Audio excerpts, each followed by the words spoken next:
South City Radio 94.4 FM, the Friday Sports Show. We're hosting Petruzzi, and today we have a fascinating guest who's going to give us an insight into young tech professionals encouraged to broaden their horizons. So, we've got the head of partnerships at Wiley Edge, Khadijah Pandor, who's kind enough to join us on the show. Welcome on board.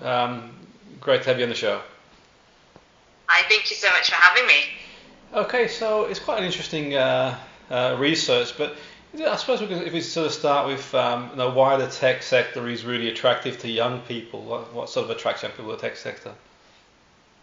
Yeah, sure. So I think tech is really attractive because, one, it's all around us. It's in pretty much everything we use day to day. But as a sector, it is ever growing. It is ever changing. There are job opportunities that probably don't even exist right now, but might exist in the next kind of 2-3 years. So there's that excitement of you can be a pioneer in this industry and really kind of create change or impact change in whatever part of tech that you decide to start your career in.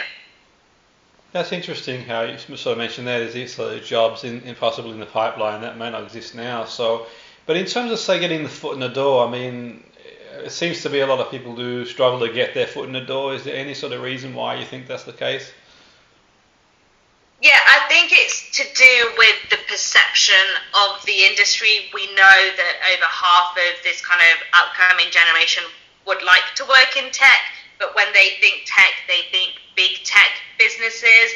And so that perception that that's the only tech role that they can have or that they can work in, when actually that's not true. There are tech positions in pretty much every sector, whether it's financial, whether it's the government, healthcare, media, tech opportunities are there. And I think on the other side of that perception, kind of talking about it from an employer's perspective, and again, a perception that some of these youngsters might have is that they need to have a computer science or a STEM background to go into tech, which is, again, untrue, but a lot more needs to be done to amplify that message. No, that's interesting because you mentioned opportunities outside, not beyond big tech, and also the computer science degree. I mean, what would you suggest? I mean, I suppose everyone's sort of on their own journey in regards to the computer science degree. So, do you think it's sort of mandatory people get a computer science degree, or what are your sort of thoughts around that area? So, not mandatory. I'm not going to be negative to those that are currently studying. A computer science degree does give you a very good understanding in theory. A degree gives you really relevant life skills, transferable skills, soft skills, but there is still this skills gap and this kind of skills shortage. So you don't just need that degree, you will still be continuing to learn. We're seeing over half of our employers that we've spoken to for this specific report thinking about dropping degree requirements for certain roles. We know that there's this mismatch from what they get from education to kind of starting in that office, in that workforce. So degrees are important, they teach a lot, but it's not the only route. You could do an apprenticeship, you could leave straight after education and start your tech career. There are multiple different entry level routes for you to start your career in tech. No, that's really interesting and informative, that for sure. I mean, obviously a lot of listeners listening in might not be aware of those options. So is there sort of like any like workplace stigma, do you think, that needs to be addressed, and how would that be addressed? Yeah, I think I'm going to speak specific to this report around diversity. There is, potentially perceptions or stigma attached. We can see that 42% of women think that tech still has this reputation for being male-dominated, that a lot of employers could do much more to combat this issue.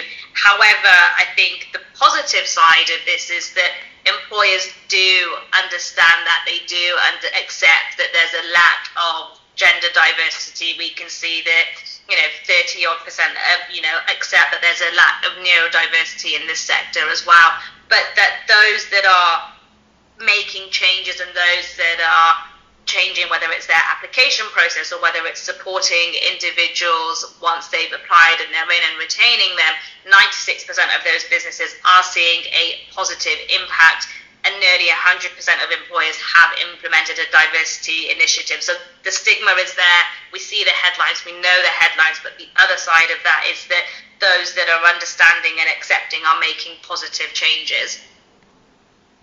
No, brilliant. And in terms of sort of, I know it's hard to give advice, but our listeners are probably wondering, is there any sort of words of wisdom with the experience that you have that maybe any graduates or parents of graduates listening today, so there's any sort of tips you can give them in terms of what we sort of discussed, really? Any sort of thoughts? Yeah, sure. I mean, this is what I live and breathe and do, and I have done since the moment that I graduated and before. And it's that the opportunities are there. Again, the headlines say that there are layoffs, and we all see that negative side, but the opportunities are there for you to want to work in tech. It is an ever-growing industry. If you're excited about learning and development, that opportunity is there for you. It's just that you'll see the likes of the big tech, but you might not work there. You might work for another big organization. But also on the other side, so many new startups these days tend to be tech-focused startups, and those opportunities are there, and you can be that pioneer and you can make those changes. So please don't, I think my advice is, please don't take the doom and gloom that sometimes we see, and actually look on the positive side. And tech is still needed. You know, tech is a growing industry, and you will succeed if you start in a career within tech. No, absolutely. And if anyone sort of listening in wants more information of what sort of, is there anywhere they can go, you can signpost them to, please, if they sort of want to look more into it? Yeah, definitely. So if they want more information on the report or what we do at Wiley Edge, they can go to wileyedge.com/diversity report. You're able to download our report from there and also find out a bit more around what we do in this emerging talent and reskill space, and how we support individuals to start their tech career. Okay, so thank you, Khadijah. It was really interesting and informative. That was Khadijah Pandor, Head of Partnership with Wiley. Very informative and interesting interview for anyone listening in. Not just young tech professionals, but anyone in the industry encouraged to broaden their horizons. Thank you.